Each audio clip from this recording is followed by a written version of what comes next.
Om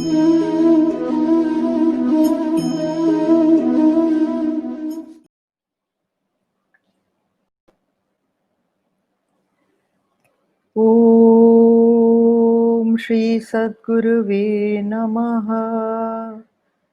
समस्त जन कल्याणे निरतं करुणामयं नमामि चिन्मयं देवं सद्गुरुं ब्रह्मविद्वरम् वसुदेवसुतं देवं कंसचाणूरमर्दनं देवकी परमानन्दं कृष्णं वन्दे जगद्गुरुं कृष्णं वन्दे जगद्गुरुम्.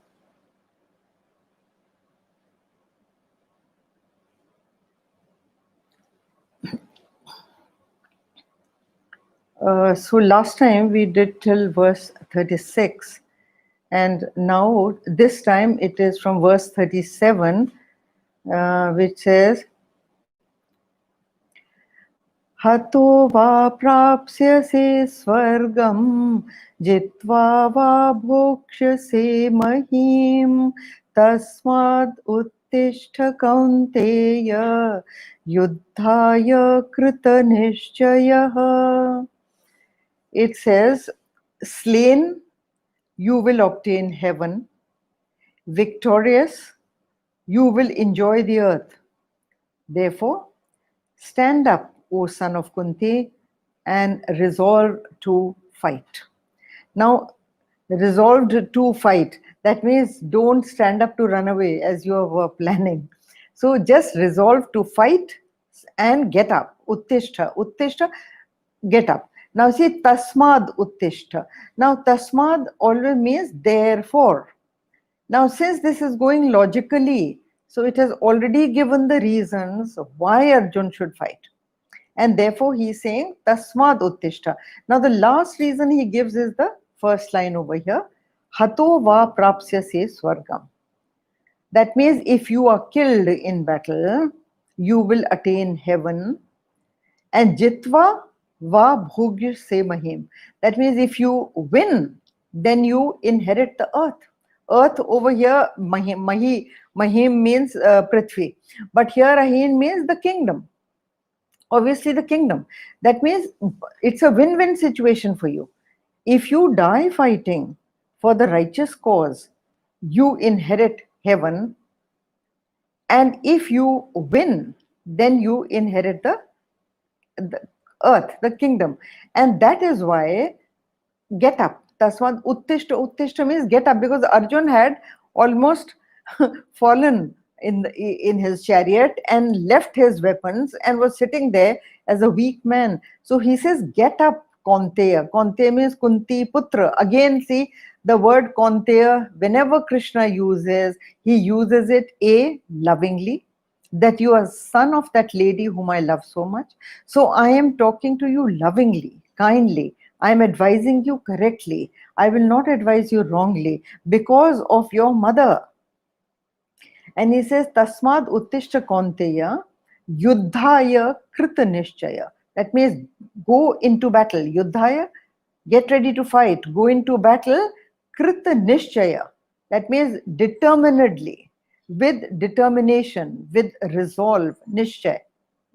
That is what he is. Now, see, he says this, that slain you will obtain heaven. I told you last time that heaven is not any area anywhere in the world, or above the world, or below the world, or under the world. There is no such thing. Heaven means that you will attain your next birth according to the punyas or the merits that you earn in this life now or in the past lives. Now here, dying in battle for a righteous cause is a great noble deed, because of which you will gain a lot of merits, and because of those merits, the worlds that you inherit, that means of course in this world only, so the worlds you inherit will be very, very joyous. They will be heavenly. In this world you have seen many people, so many people are very, very unfortunate, And many people are very, very fortunate. And you keep on questioning this all the time, that why is it so? Why is it so? Some are born blind, somebody is born lame, somebody is born rich, someone is born poor, and all that. So this cannot be without a cause, it cannot be without a reason. See, even in the same family, you know, one child born very, very unfortunate, the other one is born very, very fortunate. So there has to be a reason somewhere for this result to play out. Now, the heaven going reasons, that means the reasons which give you a very comfortable and very happy life, are different from the reasons which give you a miserable life. And here, heaven means only those that your deeds should be such, leading you to leading you to very good living conditions, very good mental, peaceful, happy situations. And that is what he is saying. So if you champion the cause of dharma, then you will inherit heaven. And he says, this is Sankhya Yoga. So he says, arise, therefore arise and fight. Be determined to fight. Now, see, don't think that Krishna is just instigating Arjun for war. This is justified over here because of the given situation in which the Gita was given out. We have all done the first chapter with reference to context, and the reference is that the Pandavas were dealt a very unjust blow by the Kauravas, and now they were insulted, humiliated, their kingdoms were snatched, they were deceived, all that. So now then he says, in that particular situation, war is necessary because they are not listening to anything at all which would be fair. Even a little land, Duryodhan has sent back the message saying that even a pinpoint worth of land he is not going to given to. So then the only thing left is, when you are pushed against the wall, you have to fight back or get killed. And therefore, here, now then the advice that is given is very much that if you live that way, that is the application of the universality of the Gita, because it applies to all human beings. Because all human beings face battles in life, all human beings face troubles with the family, all human beings face everyday challenges. And when you are faced with such an unfair challenge that you are up against a wall and you have nowhere to go, then the Gita advises that in those circumstances you must fight for your rights. Don't just give in, you must fight for your rights. Don't just let evil take over. Now, the advice that is given is the next paragraph, which is a very, very famous stanza, not paragraph, sorry, stanza, which is very, very famous. Now, I will read it. Sukha dukhe same kritva labha labho jaya jayo tato yuddhaya yujyasva naivam paps nevam papam avapsyase. He says, having made pleasure and pain, gain and loss, victory and defeat the same, you engage in battle for the sake of battle. Thus you shall win and not incur sin. This is important, that even when he kills other people, Krishna says you will not incur sin because you are fighting for the righteous cause. I have told you in my previous talks that you kill when you are faced with aggression. You kill when you are faced with disease, imminent disease and death by your opponent. You have to fight him.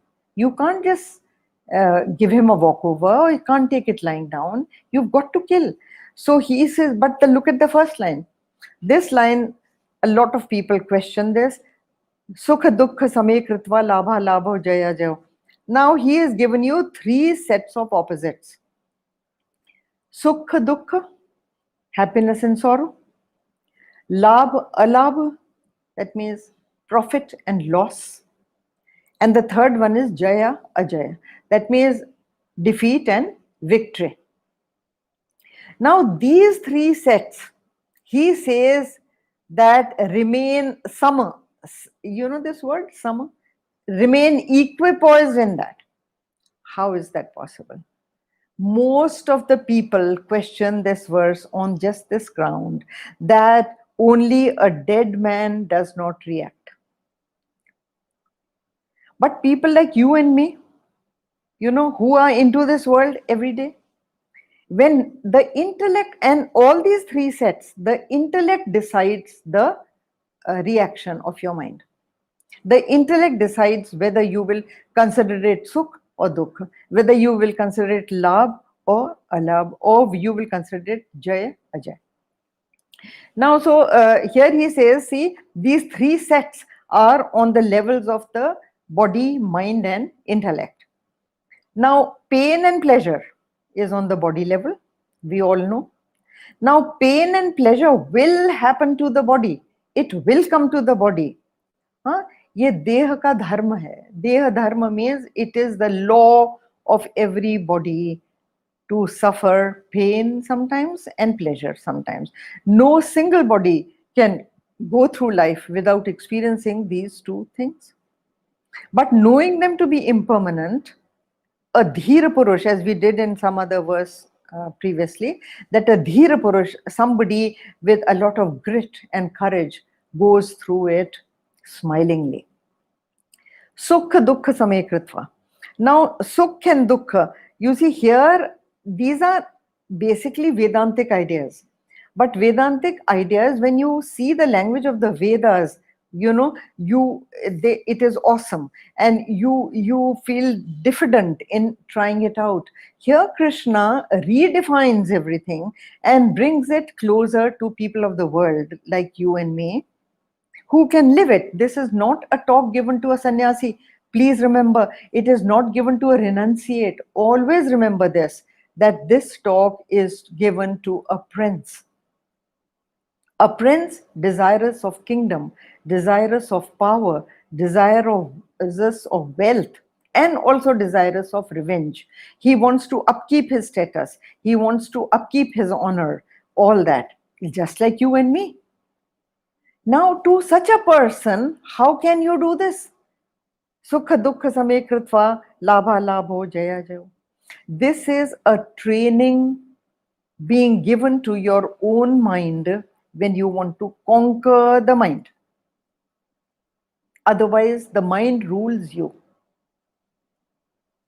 Any kind of situation that you see around it, and the intellect judges it as sukha. You are happy? You start dancing? When the intellect judges it as sorrow, then what happens to you? Then you sit and cry. But also remember that all these situations are not the same for everybody. The same object and the same situation can give sorrow to one person and happiness to another. The example that our teacher used to give us was that there are 4 people. Okay? Quite interesting.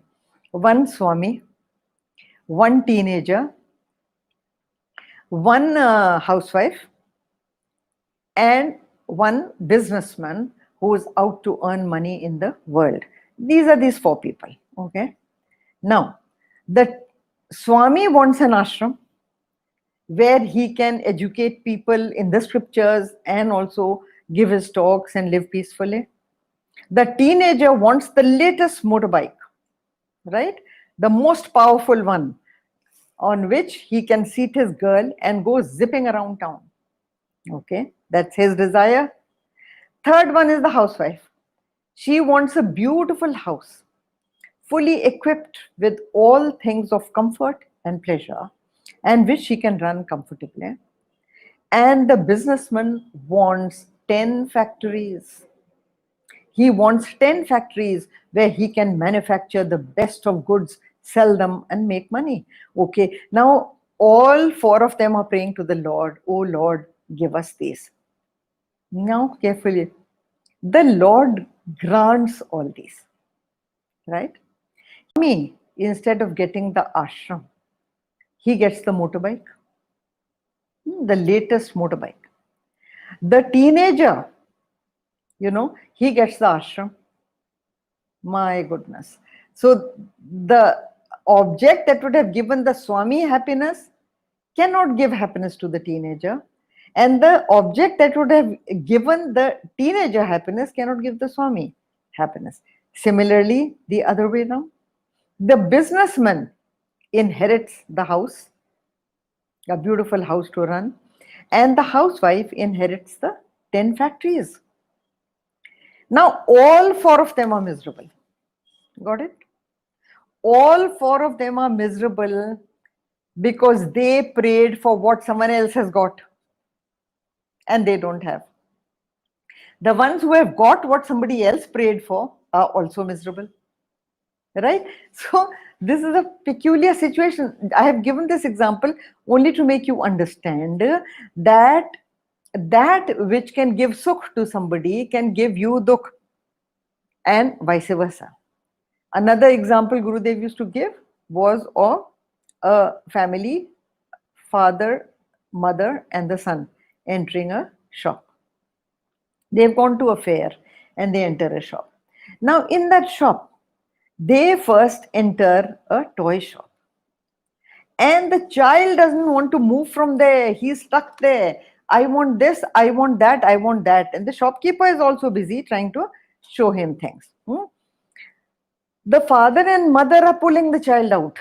The child is not ready to move from there. He's pulling the mother, father back into the shop and crying for, I want this, I want that. The mother is not interested. The father is not interested.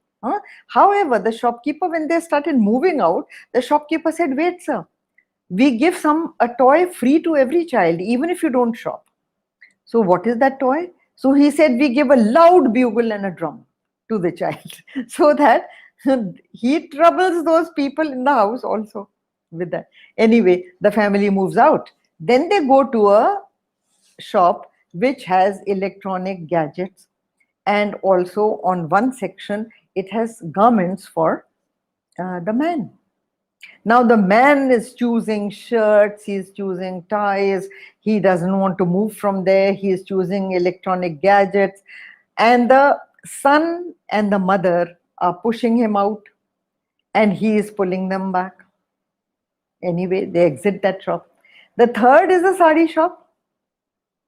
The lady is stuck there. The other two are pulling and pushing. One is pushing her from behind, the other one is pulling her out, isn't it? Now, see, sukha dukkha samekritva. A person who, this is the skill of living, the Geeta is teaching, that no matter what comes your way, whether your intellect interprets it as sukha or your intellect interprets it as dukkha, that will be interpreted according to your previous mental conditioning.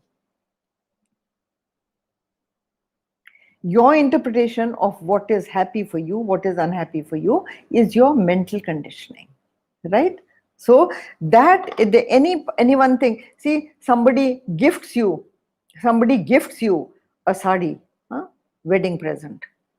Now that is not your style. Starts giving you dukkha. You don't know what to do with it, right? So it is just like that. So this is the advice that he gives it. He says that keeping yourself balanced and equipoised, don't get tossed about in the world. The Ramcharitmanas also has a similar line. It says, Hani labh jivan marana, yash apyash vidihat. He says all these things, Hani labh. You made all your effort in your business and you have worked for profit, but that profit doesn't come, or not as much as you wished it would come, right? So Hani labh, Jivan Marana. You cannot be born when you want to be and you cannot die when you want to. So Hani labh, Jivan Marana, and Yash Apyash Vidihat. So that the Lord has kept with him. That even yash and apyash, many times you do something with all the good intentions, and yet you do not get the result that you are wanting. People dislike you, people hate you for having done what you did, and you become infamous rather than becoming famous. So then this is what he's saying over here, that all these three,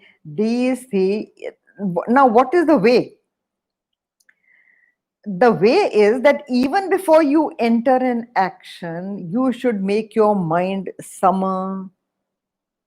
You should absolutely equate the result, and you should equate the result, and you should say, no matter what happens, I will not get disturbed. You pre-warn your mind not to jump about when the result comes, because the result is not in your hands. And if you have pre-warned your mind about the result and you are not hung up on any kind of result, you are playing into that field as a game. You are playing in that field as a game. Now see, when you are playing badminton with a friend, do you win to get a prize, or do you win for the joy of the game? You play for the joy of the game. You play carom, ludo. These are all old games we used to play when we were kids, but so that they come to my mind. But today, any other game, Monopoly, there's that, whatever it is. When you play a game with your child in the house, do you play with the object of victory and defeat? Do you play with the object of labha labho jaya jaya? No. You are equipoised in both. Even if the child defeats you, you congratulate him, don't you? Oh wow, you've done very well. How intelligent you are, how skilled you have become. See, you have defeated mommy, you have defeated daddy, my God. So you don't feel like that, right? So it is your attitude towards the game of life that will determine these sets. It is not dependent on what is happening outside, but is dependent on how you feel about it, right?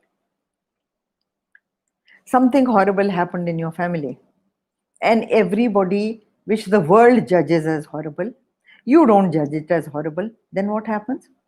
Everybody in the world is trying to tell you, oh my God, you must be so sad, and you are laughing about it, and you say, oh, this is not, see, I have a friend, she is interesting. She once said, you know what? She said, I wish my daughter would elope with somebody. Then, I will not have to do all the work that takes a wedding, and I will not have to spend a penny on her wedding. And I'll tell everybody, oh my God, what could I do? But my daughter never gave me a chance. She just eloped. But that is happiness for her. For the world, it is a horrible thing that has happened. And the world is also trying to tell her that, oh, look what happened, this, that. And she, in her heart of heart, is very happy because of the conditioning of her mind. Just think about it. Now, the skill in living is this samekritva. These two words underline and always remember. That all these pairs of opposites that you see in the world, you should make them, you should be able to control your mind and always be positive in your thinking. When you are always, the attitude is positive, everything becomes positive for you. You can see the better side. Nothing that happens always has a bad side. No, it has a positive side also. Sometimes just to lift your mind from sorrow, that could be also. Sometimes to lift your mind from attachment, that also. Sometimes to take you forward in your spiritual quest also, that also. So sometimes a lot of spiritual people get sorrow, but whether they determine it as sorrow or not depends on the texture of the reactions of your mind. That is all. Now, see, so the way to do it, what is the way to achieve this? Self-effort, of course. Self-effort is the way to achieve it. Now, self-effort is like how? You have to hang on to something that is solid, which will not desert you in times of need, and that is your own willpower. That is the strength of your own mind, and you gain it by totally surrendering to a higher power. You just surrender to the higher power and say that I am sitting at your feet.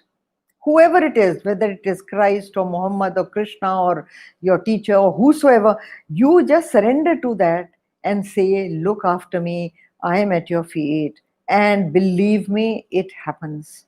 Believe me, you gain tremendous strength to go through that turmoil in life, and not only to go through it as a suffering, you rise above it. You are able to rise above it, and you feel surprised at yourself that how has this happened. Now see the word yoga. Let's come to the word yoga.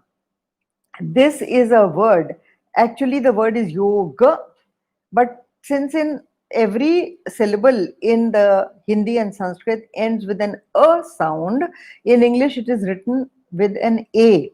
So the most of the Western world, or what the Western world, even the Eastern world, has started pronouncing it as yoga. So we'll call it yoga for convenience, and not yoga. Now, what is yoga?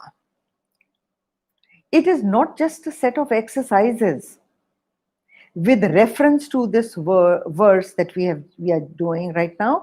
It is equipoise of the mind, total equipoise of the mind, when you do not identify with your body, mind, or intellect, understanding that that is just nothing else but matter, and you identify with the higher self.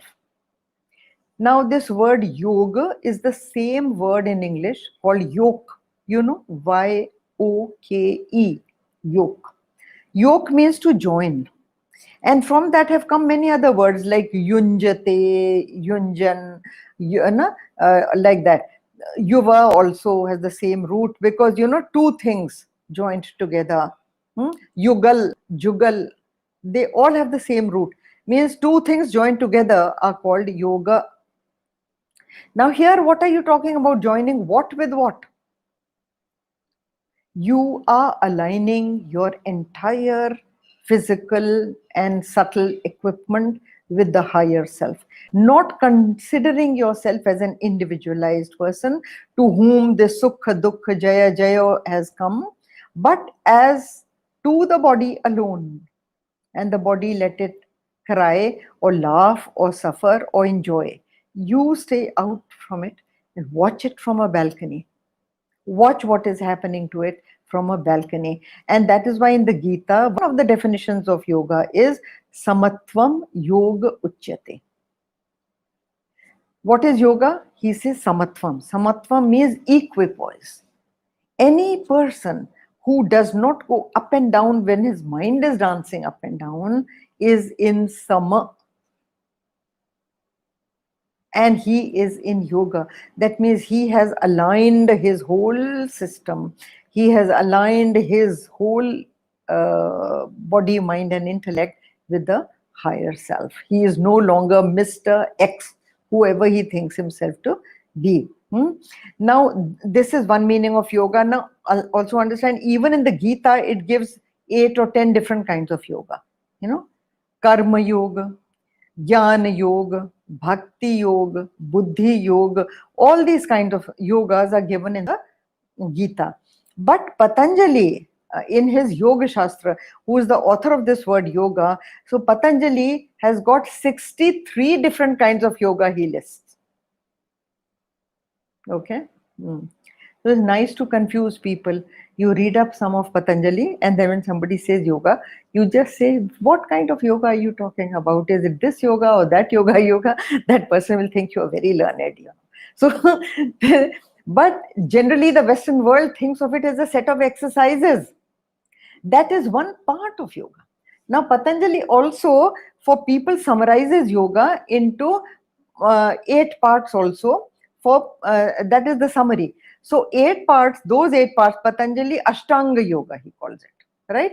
Now that Ashtanga yoga is given for beginners like you and me, whereas the 63 kinds of yoga that he lists are for higher seekers. So we do not fall into that category as of now. Maybe most of us don't. I'm talking to the general lot of people like myself. So we are in the category of dexterity in action is yoga. Another definition which the Geeta gives, one was samatvam yoga uchyate, and the other is yoga karmasu kaushalam. Yoga karmasu kaushalam means skill in action is yoga. And what is the skill? Skill is this verse. Skill is this verse which says sama sukha dukha same kritva labha labho jaya jayo. And isme same kritva labha labho jaya jayo. So it's not everybody who can do it. You to learn a lot with practice. See, even if you have to run a marathon, don't you practice? You practice for days on end, otherwise you'll collapse on the way. Similarly, like you have gone into any kind of sports competition and or you have gone into the Olympics or you are playing the Wimbledon, how much of training it takes even to make the human body fit for action, physical action, then can you understand how much of effort it takes to equipoise the mind, which is very, very subtle. It makes you dance up and down every day, every hour, from morning to night. If you just look back at your mind, you will realize how many times it has made you dance. Sometimes you are angry, sometimes you are smiling, sometimes you are depressed, sometimes you are sleepy, sometimes you are very alert and awake. Isn't it? This is all the mind. So when the mind can make you dance, the only skill is that when the skill, kaushal means skill. So the kaushal is that you stay away from it. Look at the mind objectively, watch its behavior, watch what it is saying to you, and talk to it and say, okay, stay in your place. I'm watching your dance. I will not dance with you. The mind is not you. All these reactions to all these three sets of opposites come from the mind and intellect. Understand that you are not the mind and intellect. You say also, my mind, my intellect, my body. They belong to you, they are not you. So with that, go into action in the world. Now then, uh, see, most of the people were, held these words with dread, looked at these words with dread, because they came straight from the Vedas and people wanted to get away from there. Now you see, what is it? A lot of people, even in India, the educated lot, they find it very easy to actually develop an intellectual aversion to all tradition, to all ancient wisdom, to all. That is not to be done. Whenever, see, if you are intelligent and something logically can appeal to you, you must have the courage of conviction to accept it. However much you are educated, however much has been your mental conditioning, but whenever you see something that you want to question, it is a red flag there saying, dig here, you will find a deeper meaning. So don't just chuck it out of the window because it is ancient wisdom. It can apply to you beautifully and it can help you live your life very, very happily. And that is what this verse is saying. Okay, now Vyasa has made it very, very simple. And Krishna's direct statement over here is on the technique of self-perfection. And this self-perfection can only come when you train your mind to look at all these three different opposites with a sum. The skill comes from pre-warning your mind. You will notice that whenever, supposing you have started a new business, right? So when you pre-warn your mind that losses may come, I will not be disturbed. I have made up my mind not to be disturbed. I will put in my best effort. That is all. That much is within your powers to do. The rest is not within your powers. So you put in your best effort, as you put in a game of squash, or you put in a game of tennis. But if the opponent wins you, then what do? You don't sit and cry. You have enjoyed the game. Otherwise, your happiness is always held in abeyance if you are dependent on the result. If your happiness depends only on the result of your effort, then your happiness is held in abeyance and the match becomes a turmoil. It becomes a terrible effort. It should not be an effort, it should be a joy to play a game. So, play life as a game, go into life as a game, not being hung up on the result, and be very positive in your mind that if the result comes against you, you will congratulate your opponent saying, "Well played." That is sportsman spirit. It is not just sitting and crying. So that is where we need to win over ourselves. Hmm? Now, another example Gurudev used to give was of sea bathing. Either don't enter the sea, but if you have entered the sea, any enterprise that you have entered the sea, whether it is your job, or it's your business, or it is some family problem, or it is whatever it is, take it as I will do my best in it, but I will watch it from far. I will be a witness to what is happening objectively. I will look from the balcony of my own mind, but I will not tie myself up with it. Situations will change, they will change uncontrollably, believe me. Everyday situations change. That is the law of the material world. It is a changing world. So if you tie yourself to any one given situation for your happiness, it will never happen. I am happy, I shall remain happy, no matter what. A new sari does not make me happy, or my happiness does not depend on a certain situation, that if I get a promotion in this job, only then I'm going to be happy, otherwise I'm going to be very sorry. No, why should you?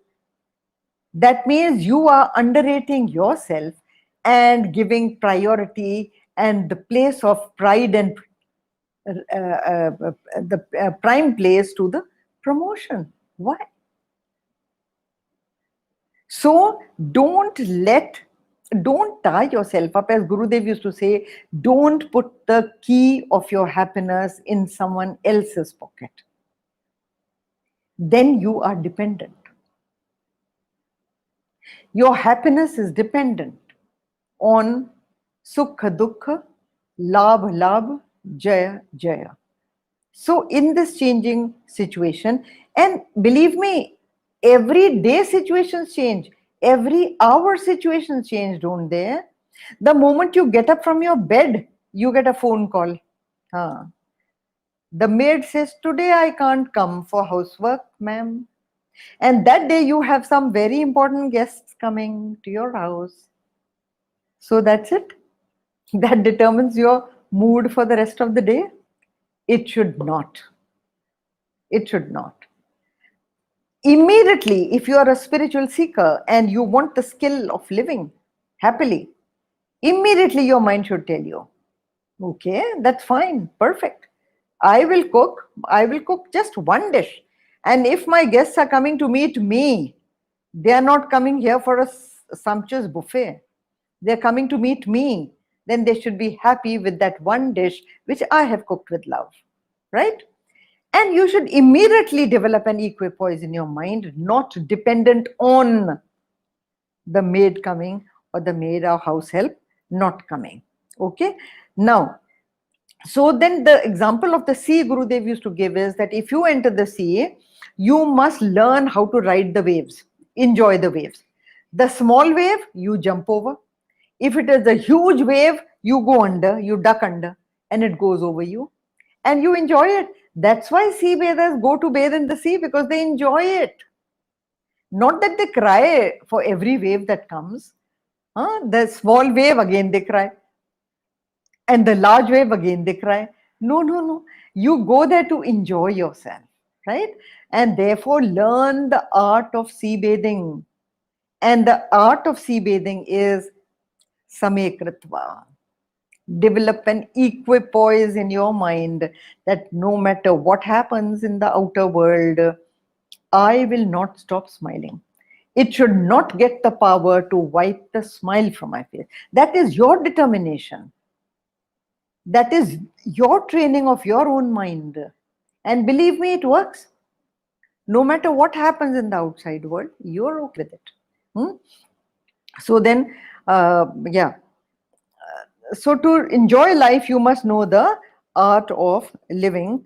And there is a book in the Chinmaya mission called The Art of Living, which Gurudev wrote years back, decades back. And that book is very, very popular because it is one of our basic books of the Chinmaya mission, The Art of Living.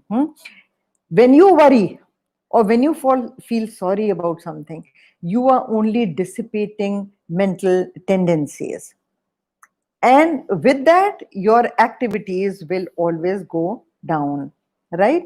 Now, see, uh, inspired work. Gurudev used to say that if you dissipate your mental energies, you cannot do inspired work. You're always fighting with your mind. You're continuously fighting with your mind to set right objectively these three sets.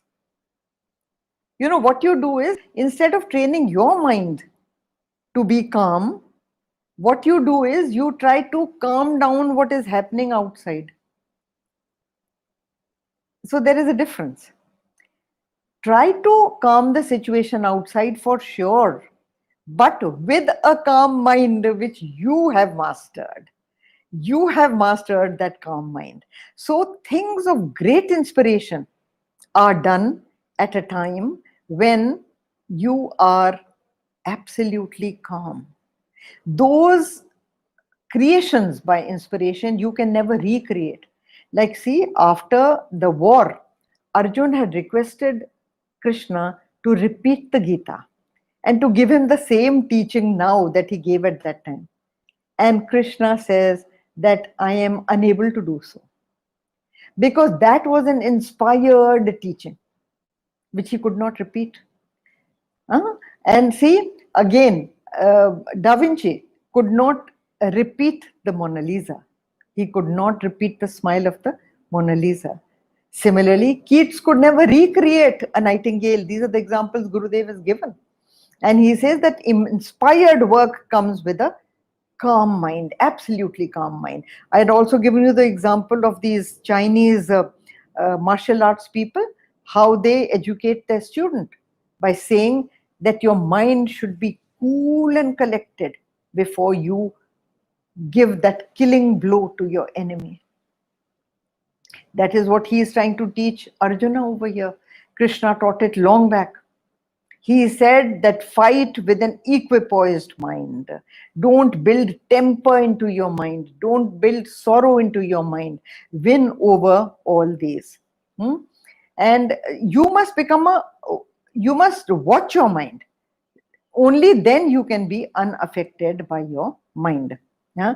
So when you are unaffected by your mind, you develop an aura of achievement. You gain a confidence, and you gain such a confidence that you generally win over situations because your mind is so calm. It gains a lot more strength. A calm mind is much stronger than an agitated mind. See, when students go to give an exam and their mind, supposing, is agitated, even those things that they understood very well, they are not able to write in the question paper. They forget it. Their mind becomes a blank. It's a common experience with people. But if your mind is calm, collected, cool, and you don't care what marks you get, but you just want to perform the best, then that steadiness, that poise will help you do an extremely good exam, perform very well in your exam. That is yoga. Samatvam yoga uchyate. Also, see, this theory has universal application. It does not apply to Hindus alone, or it does not apply to only religious people. It applies to everybody. The human mind is the same, isn't it? All over the world, the human mind's reactions and actions are the same. The dance of the mind is the same. So the Gita is addressed through Arjun, definitely, to everybody who is like Arjun, and everybody who is facing these kind of situations in life like Arjun. And therefore, now look, when we judge an action, we judge an action either emotionally or intellectually, or according to custom and tradition, or according to the conditionings of our mind. Now, all these, when taken individually, your decision is bound to be wrong, because you are judging only from your experience. Okay? You must absolutely not judge from your own experience. The world is about so many experiences, so many different minds. You have to take a collective decision and then give your reaction. So when you judge whether it is a labh or an alabh, whenever you judge whether it is sukha or dukha, or you judge whether it is a profit or loss, or it is a victory or defeat, you have to judge from many, many angles, he says. Okay, so there is an emotional angle, there is an ethical angle, there is a customs angle, and all that. So then here, see, he says, now Krishna says that your intellect should be discriminative. That is why discriminative intellect can only be when you minus yourself from it. That is why when you are in a problem, someone else can give you much better advice than you yourself can understand it. So equanimity ensures true success in life. The last thing that I would like to say in this verse is that when you act without any desire for result, you just are inspired and acting in the world, you are doing actions according to what you desire to do, then those actions become cathartic. This word catharsis is from Aristotle's Poetics, and he uses it for an emotional release of pent up emotions. Today's psychology also uses the same word. They use the same word and they say that it releases your pent up emotions. So just take it that much, that the mental purification takes place in your mind of your pent up desires, and that causes a release and a purification of your mind.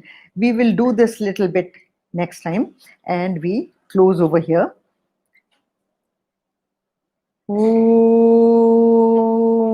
Purnamada Purnamidam Purnat Purnamudachyate Purnasya Purnamadaya Purnameva Vashishyate.